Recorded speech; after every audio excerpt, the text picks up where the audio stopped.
Hello, my dear English learners. Welcome back to Native Flow English. I'm Sarah, your teacher and friend, and I'm so happy you're here. Are you ready to go beyond just learning English from textbooks and really start speaking like a native English speaker? If so, you've definitely come to the right place. Our goal here isn't just to help you study English, it's to help you truly live and breathe it, speaking confidently and naturally every single day. We're focused on transforming not only your language abilities, but also your mindset. Because, as we believe, speaking with confidence starts from the inside out.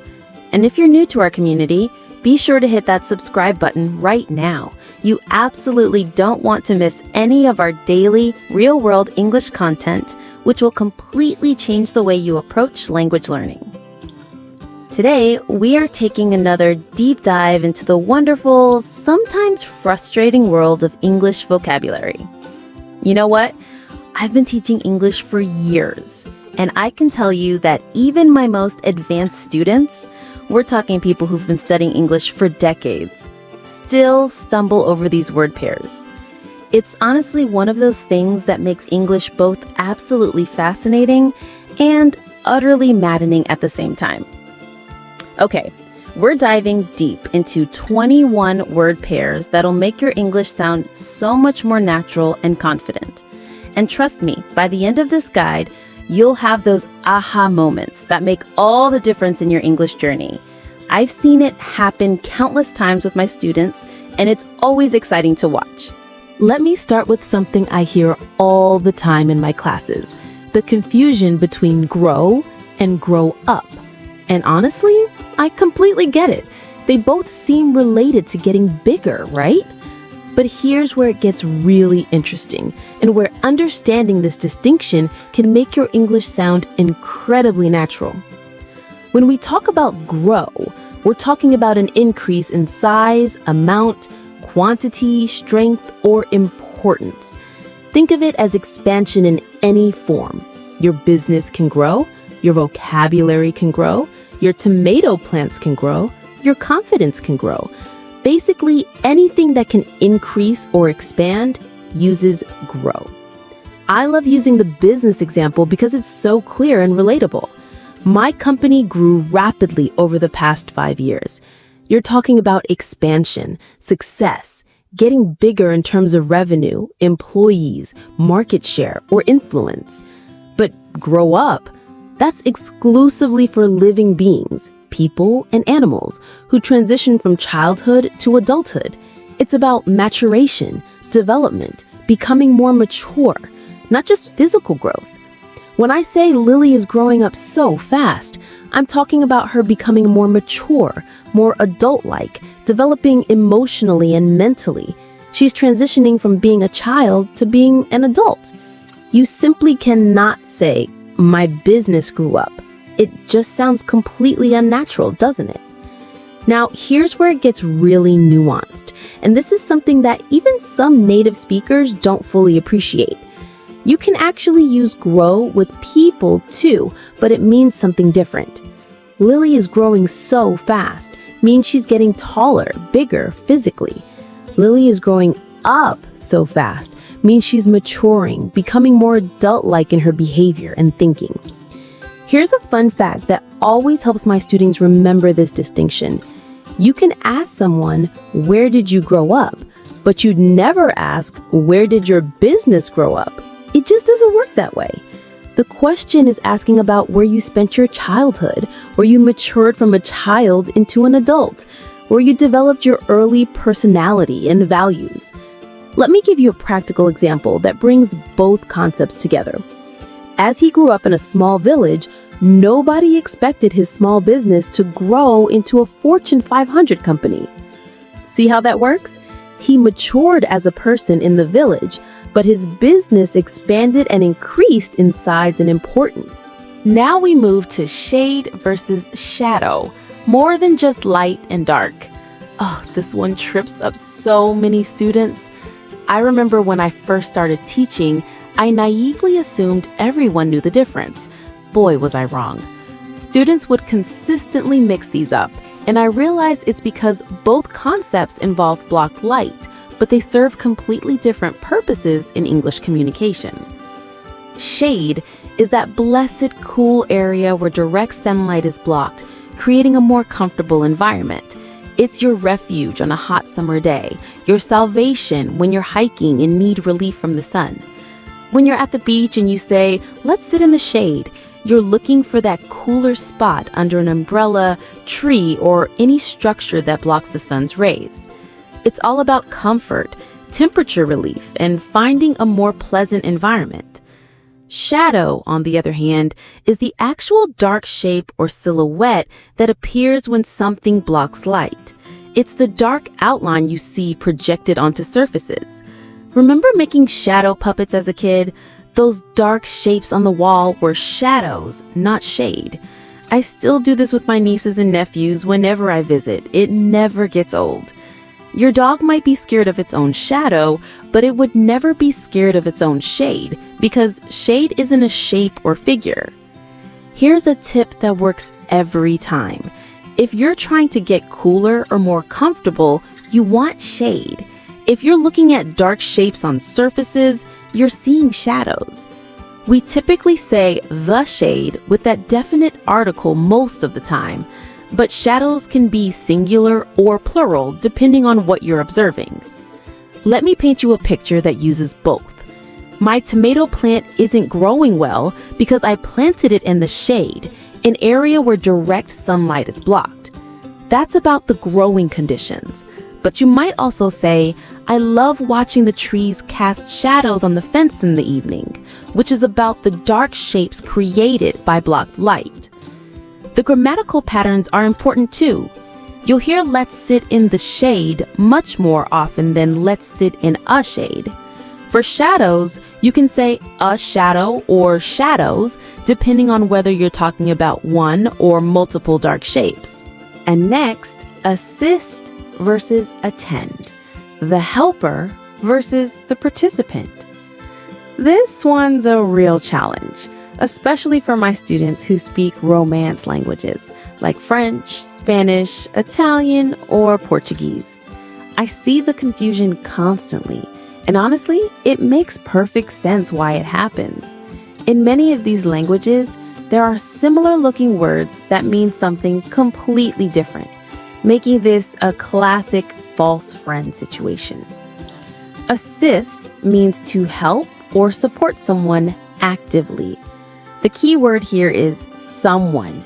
You assist a person, not an event or thing. You're taking action to help them succeed in their goals or tasks.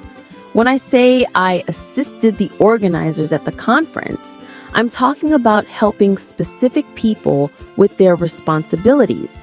Maybe I helped them set up equipment, manage registration, or coordinate speakers.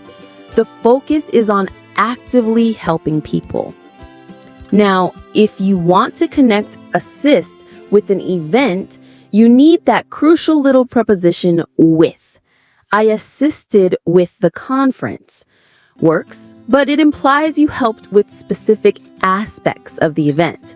You'd probably want to clarify exactly what you helped with.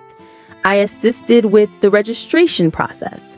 I assisted with technical setup, or I assisted with administrative tasks. This makes it clear what kind of help you provided. Attend is much simpler and more straightforward. It just means to be present at an event, meeting, class, or function.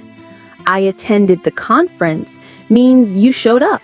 You were there. You participated as an attendee.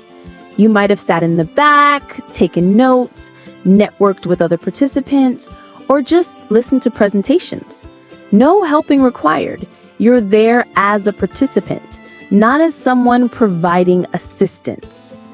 I always tell my students, you can attend without assisting, and you can assist without attending. For example, you might assist with conference planning for months, but not actually attend the event itself. Or you might attend a workshop without helping the organizers in any way. Here's a practical example that shows the difference. I attended the workshop yesterday and ended up assisting the presenter by fixing the printer. First, you were there as a participant. Then you helped someone with a specific task. Floor versus ground. Inside versus outside living. This distinction is actually pretty straightforward once you get the hang of it, but I notice students mixing these up constantly in casual conversation, and I understand why. Both are surfaces you walk on, but the key difference is location and context. Floor is exclusively for indoor surfaces, the surface you walk on inside buildings, houses, offices, stores, anywhere with a roof and walls. Whether it's hardwood, tile, carpet, concrete, marble, or any other material, if you're inside a structure, you're walking on the floor. Please wipe your feet before walking on the floor makes perfect sense when someone's entering the house with muddy shoes. Ground is for outdoor surfaces. Earth, grass, pavement, sidewalks, dirt paths, anything outside under the open sky. When it rains, the ground gets wet. When you're gardening, you plant things in the ground. When you're hiking, you walk on various types of ground: rocky ground, muddy ground, uneven ground. Here's what's interesting though. In casual conversations, especially when talking about dropping things or kids playing, people sometimes use them interchangeably. You might hear someone say, "Pick up those toys from the ground," even when they're inside, or "She dropped her keys on the floor," when they're outside. But if you want to sound precise and natural, stick to the indoor-outdoor rule. It shows you really understand the nuance and can use English with precision. Let me give you a scenario that uses both. The ground outside is soaking wet from the rain, and now I have muddy shoe marks all over my floor. Perfect example of outdoor ground and indoor floor in the same sentence. Yard versus lawn. The whole space versus just the grass. I have to admit, this one took me a while to explain clearly to my international students, because the concepts can be so different depending on where you're from. In some countries, these outdoor spaces are organized very differently, so the distinction might not be immediately obvious. A yard is the entire outdoor area around a home or building. Everything. The grass, the paved driveway, the garden beds, the patio, the deck, the fence, the trees, the flower beds, the walkways, the outdoor furniture. When someone says, "You have a beautiful yard," they're complimenting the whole outdoor space and all its components. It's comprehensive and includes every element of your outdoor area. A lawn is specifically the grassy area that you mow and maintain, just the grass. When you mow the lawn, you're cutting grass. When you water the lawn, you're watering grass. When you fertilize the lawn, you're treating the grass. The lawn is part of the yard, but the yard includes so much more than just the grassy area. The prepositions are interesting and important too. Kids play in the yard because we think of it as an enclosed space with boundaries, but they play on the lawn because lawn is treated as a surface, like a carpet of grass. You can have a beautiful lawn in your backyard, or you might need to rake leaves from the lawn in your front yard. Here's a practical example. Her husband mowed the lawn while she watered the flowers in the yard.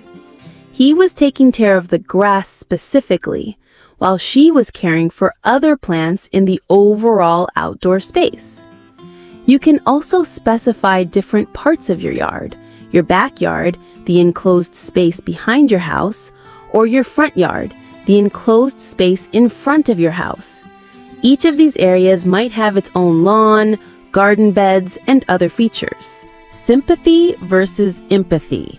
Feeling sorry versus feeling with. Even native speakers get confused by these two. I've had countless discussions about this with colleagues, friends, and family members.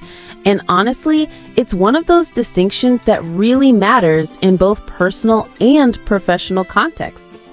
Understanding the difference can make you a better communicator and a more emotionally intelligent person. Sympathy is feeling pity or sorrow for someone's misfortune. It's that "I'm so sorry for your loss" feeling. You recognize that someone is going through something difficult and you feel bad about their situation. You're sorry that they're experiencing pain or hardship. Sympathy cards exist for this reason. They express your sorrow about someone's loss or hardship. When you send flowers to someone who's grieving, you're expressing sympathy. Empathy is deeper and more complex. It's the ability to understand and share someone else's feelings. Instead of just feeling sorry for them, you're actually putting yourself in their shoes and understanding their emotional experience from their perspective. "I understand the pain you're feeling right now" is empathy in action. You're not just sorry for them, you're connecting with their actual emotional state. The difference becomes clearer when you think about how you express each one. Sympathy is often expressed through words and gestures. "I'm so sorry for your loss," sending a card, bringing flowers, or making a donation in someone's memory.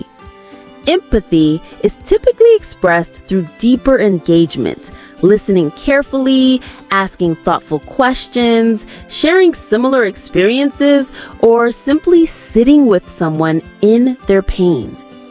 In the business world, empathy is absolutely gold. Great managers need empathy to really connect with their teams and understand what motivates different people. It's not just about feeling sorry when someone's having a tough time. It's about truly understanding their perspective and responding in a way that shows you get it. Here's an example that shows both. "I appreciated the sympathy flowers you sent, but what I really needed was someone to talk to. I needed your empathy." The flowers expressed sorrow about the situation, but the person needed someone to truly understand and share their feelings. Fired versus layoff, performance versus economics.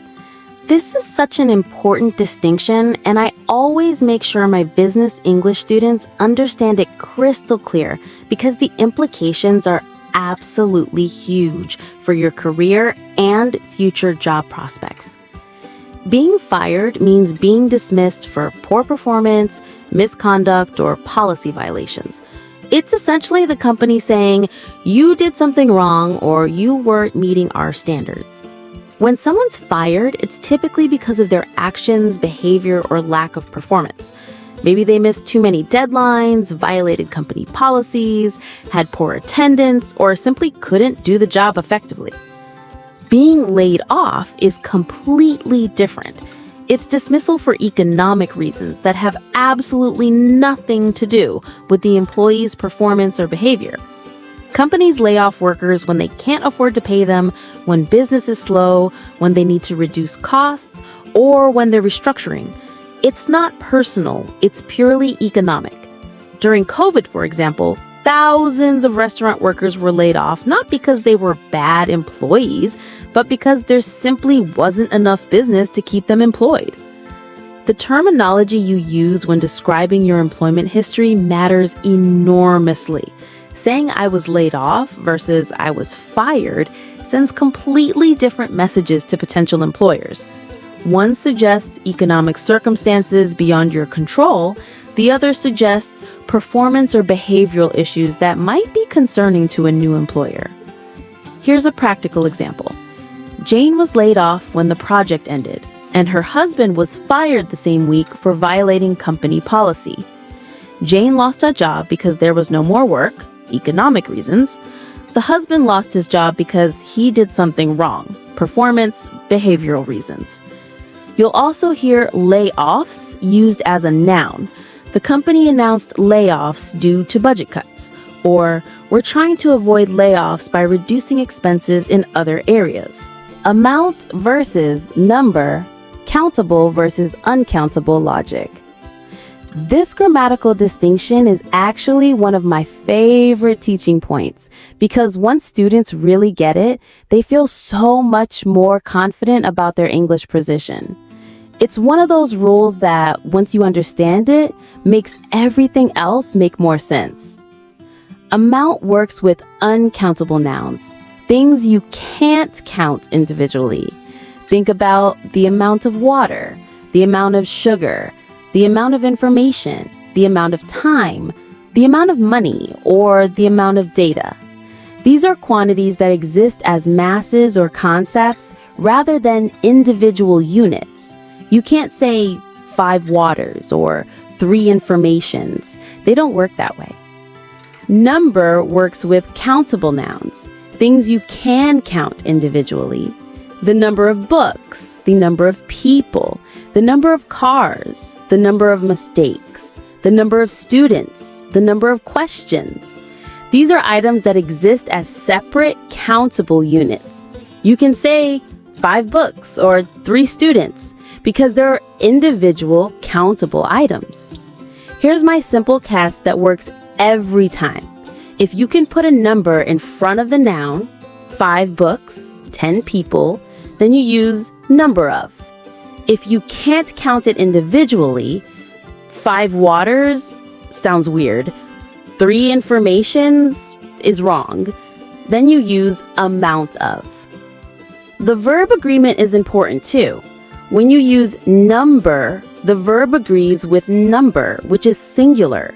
The number of students is increasing.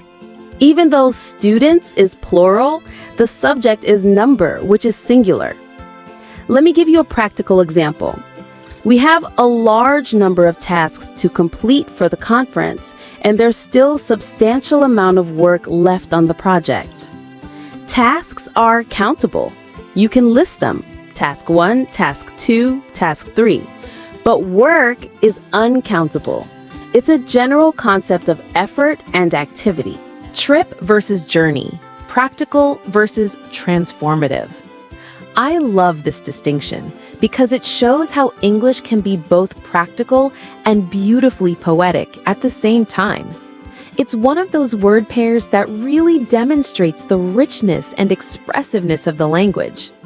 A trip is usually shorter, more practical travel for specific purposes. It's straightforward, with clear beginning and endpoints. You take a business trip to New York, a weekend trip to the mountains, a shopping trip to the mall, or even a quick trip to the grocery store. The focus is on the destination and the purpose. It's functional and goal-oriented. A journey, though, that's where English gets beautiful and meaningful.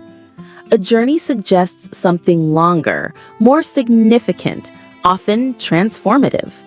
It can be literal, like a journey around the world with lots of adventures and discoveries, or metaphorical, like your English learning journey. I always tell my students that learning English is a journey because it's a long process with challenges, setbacks, breakthroughs, discoveries, and personal growth. The metaphorical use of journey is particularly powerful and common in English. People talk about their career journey, their spiritual journey, their journey through recovery, their journey to parenthood, their journey through grief. These uses emphasize the process, the growth, the transformation, and the personal development that happen over time. It's not just about getting from point A to point B.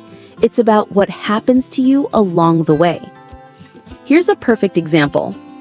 We only planned a 2-week trip to Greece, but it turned into a real journey.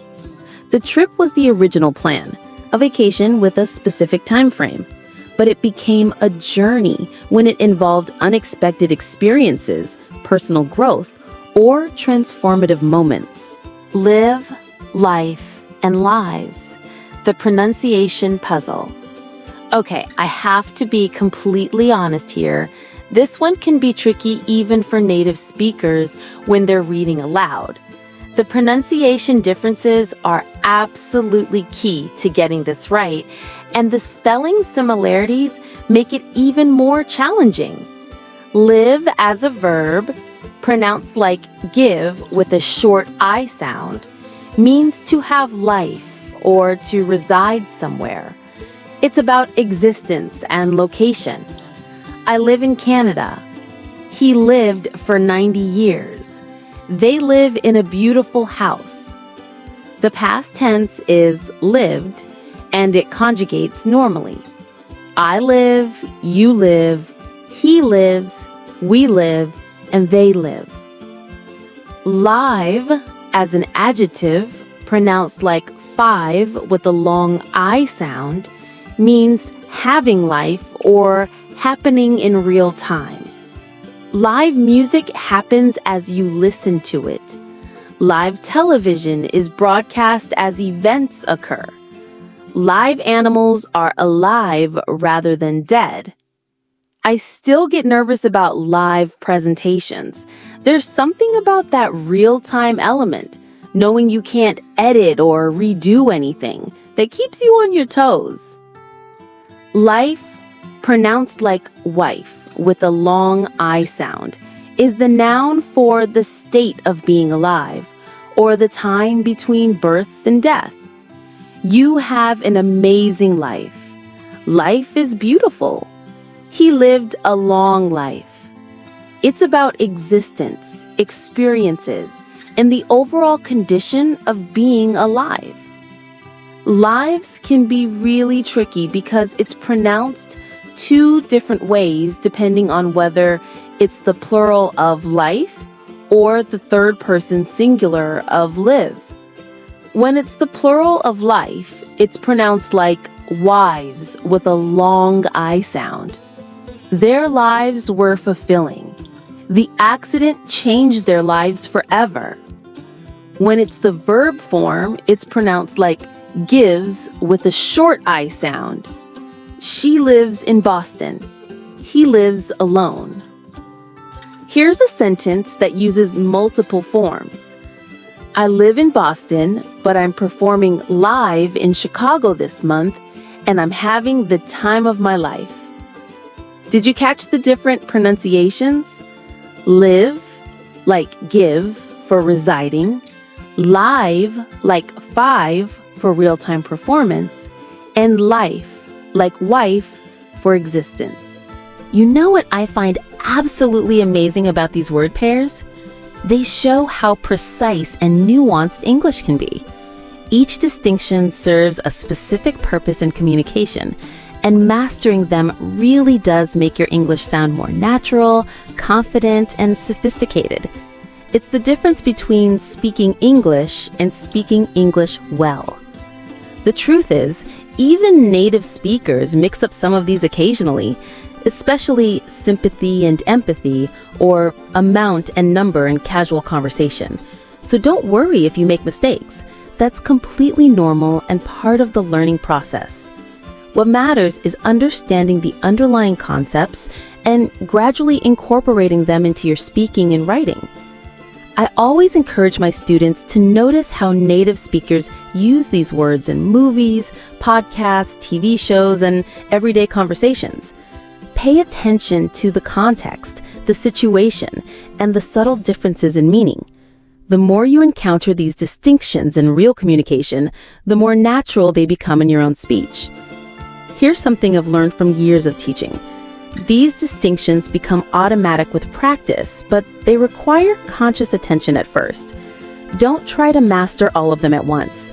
Pick a few that you find most challenging or most relevant to your daily communication and focus on those.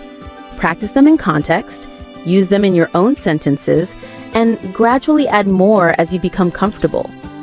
Remember, every mistake is just another step forward in your English journey. See what I did there? Each time you catch yourself using the wrong word and correct it, you're building stronger neural pathways and developing better language instincts. Keep practicing, keep learning, and most importantly, keep using English in real conversations. That's where the magic happens, where these distinctions stop being rules you have to remember and start being natural choices you make automatically.